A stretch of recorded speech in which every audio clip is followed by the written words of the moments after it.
Olá, gente! Sejam muito bem-vindos ao Amplicast da Igreja Amplitude de Vinhedo. Imagina só a seguinte cena.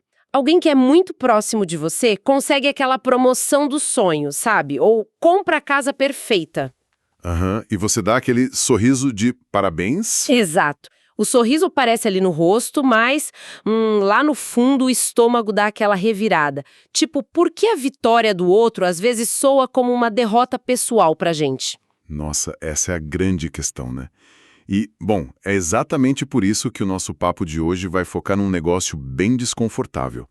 Porque, tipo, quando a gente pensa em problema espiritual, é muito reconfortante colocar a culpa numa força externa. Ah, com certeza. Dizer que é um ataque, né? Pois é, mas a mensagem central que a gente vai mergulhar hoje mostra que a inveja é um pecado silencioso e o pior, é totalmente intrínseco ao coração humano.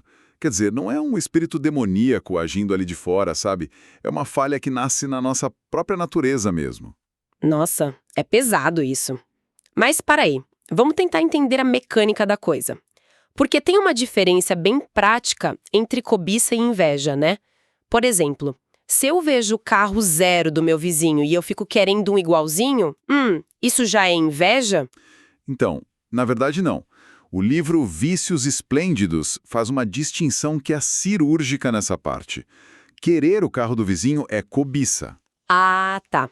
A cobiça, ela deseja intensamente aquilo que o outro possui, sabe? É bem o caso do rei Davi na Bíblia, quando ele cobiçou a esposa de Urias. Ele queria o que pertencia a outro homem. Mas a inveja funciona de um jeito bem mais sombrio. Sombrio, como exatamente, tipo, a inveja é o querer que o meu vizinho bata o carro novo dele num poste. Exatamente isso. A inveja não foca só no que o outro tem, mas em quem o outro é. O invejoso, ele sorri ali em segredo quando o plano do outro dá errado. Pensa, por exemplo, no Salieri com o Mozart. Ou no Scar e o Mufasa em O Rei Leão. Perfeito! Nossa, melhor exemplo. A inveja não quer só ter aquilo. Ela precisa que o outro não tenha. Caramba, isso explica muita coisa. Especialmente, o motivo da gente sentir tanta vergonha de admitir que tem inveja, né? Porque, fazendo uma analogia com a ira, é super comum alguém bater na mesa e falar alto, tipo, eu sou assim porque eu tenho um forte senso de justiça. Sim, a pessoa dá uma roupagem de virtude para a raiva. Isso. Mas a inveja é tão humilhante que a gente sequer tem coragem de confessar em voz alta, sabe? Porque admitir a inveja é, no fundo, admitir que a gente se sente inferior àquela pessoa. Nossa, total. E essa sensação de inferioridade leva a gente direto para a armadilha da comparação. Mas olha, repara num detalhe crucial aí. A inveja não mira alvos distantes. Como assim? Tipo, ninguém sente inveja de um atleta olímpico ganhando medalha de ouro porque ele não faz parte da nossa realidade do dia a dia. A inveja exige uma base em comum, sabe? Ela ataca nas relações de proximidade. Nossa, faz todo o sentido do mundo. E é por isso que o livro de Gênesis, lá no capítulo 4, é uma história tão trágica, né? Sim, a história de Caim e Abel. Exato.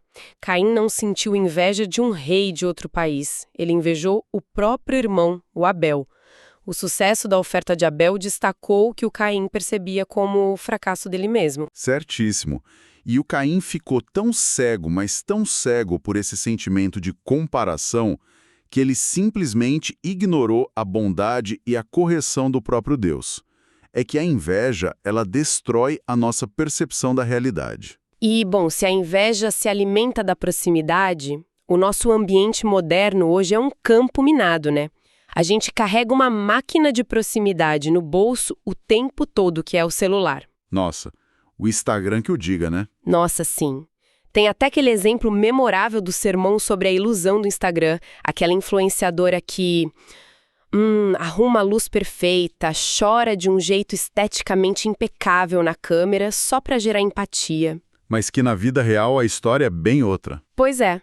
Na vida real, ela ignora os filhos, dá comida processada, aqueles nuggets, escondida para eles.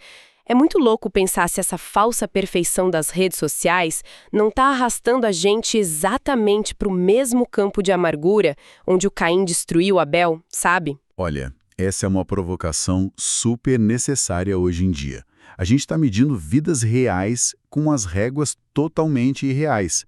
O livro de Tiago, lá no capítulo 3, versículo 16, dá um alerta fortíssimo sobre esse veneno. Ah, eu lembro. O texto diz, pois onde há inveja e ambição egoísta, aí há confusão e toda espécie de males. Isso mesmo, a inveja destrói famílias, destrói mentes. Então a grande pergunta é, como é que a gente cura o coração na prática? Olha, eu aposto todas as minhas fichas que não é com nenhuma fórmula mágica ou truquezinho de mentalidade de internet, né? De jeito nenhum. A resposta real está lá no Salmo 73, na história de Asaf. Ele era um músico, ele trabalhava diariamente lá no tabernáculo, ou seja, ele vivia rodeado de coisas santas o tempo todo. Mas ele começou a olhar para os lados, não é? Exatamente. Ele começou a olhar para o mundo, invejou a prosperidade dos ímpios e, nossa, ele quase escorregou feio na amargura. O coração dele só foi curado de verdade quando ele mudou a lente através da qual ele via a vida. O próprio texto diz, até que entrei no santuário de Deus e descobri qual seria o fim deles. O verdadeiro antídoto para a inveja, no fim das contas, é o contentamento. Nossa! Mas cá entre nós, como é que a gente alcança esse contentamento no dia a dia? Porque, falar é muito fácil, mas na prática a pressão para você ostentar um status jovem, ou sei lá, a obrigação de viajar para Disney todo ano só para provar o seu valor, é uma pressão gigante. É uma pressão esmagadora, sim. Mas a mecânica do contentamento acontece de verdade quando a gente para e contempla a presença de Deus e a obra da salvação na cruz. Sabe, quando a gente entende o que a gente recebeu ali. A gente é liberto, né? Sim, somos libertos daquelas métricas de sucesso opressoras que o mundo impõe. A cura, para comparação, não é focar no que os outros têm ou focar no que está faltando na nossa vida, mas simplesmente mudar a direção do nosso olhar. Perfeito. O que leva a gente para um questionamento final, que é fundamental. O que aconteceria com a nossa constante insatisfação se a gente passasse a usar a cruz de Cristo e não a tela do celular como a lente principal para medir a nossa verdadeira riqueza? Uau! Essa é uma reflexão essencial para confrontar o nosso coração hoje.